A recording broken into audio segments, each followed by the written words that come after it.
When I began the sketch, I already had a compositional idea in mind, a girl on a wooden pier against the backdrop of water in a cityscape. I began with light markings with a B2 pencil.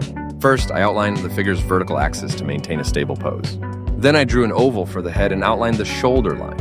I built the body proportions gradually from the torso to the legs, focusing on the slight tilt of the body. I paid special attention to the perspective of the pier planks. They converge at a point, enhancing the depth of space. I used an eraser to adjust the lines of the legs and the position of the arms to ensure the figure looked natural. I outlined the background in general terms: the horizon line, the silhouettes of the buildings, the dome and tower, and the clouds.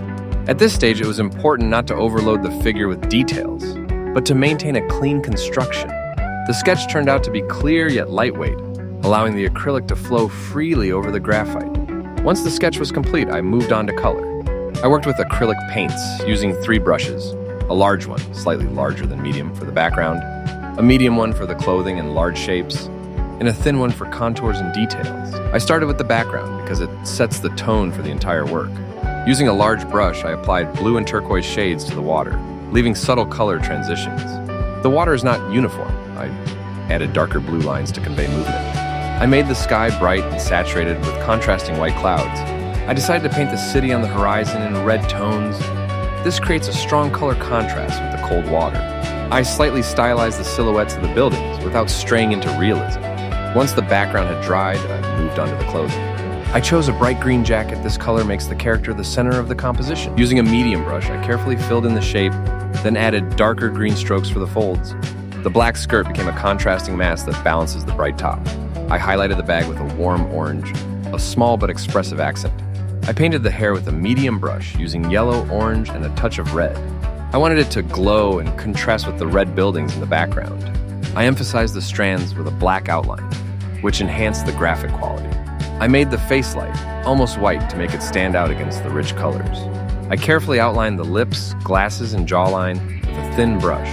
The glasses add character and a touch of mystery to the image. Finally, I went over the contours with a thin brush, enhancing the lines of the pier boards, adding touches to the water, and outlining the laces of the sneakers.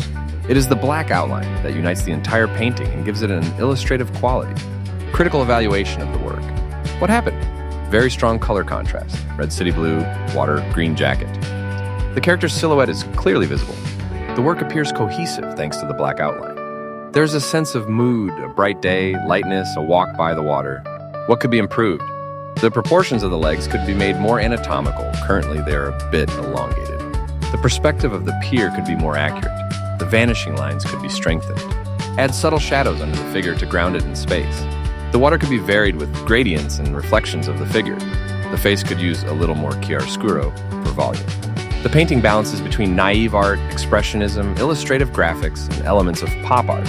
It might appeal to people who enjoy bright colors, stylized portraits, urban scenes, and emotional paintings without strict realism. This work would look good as a poster or illustration for an art blog.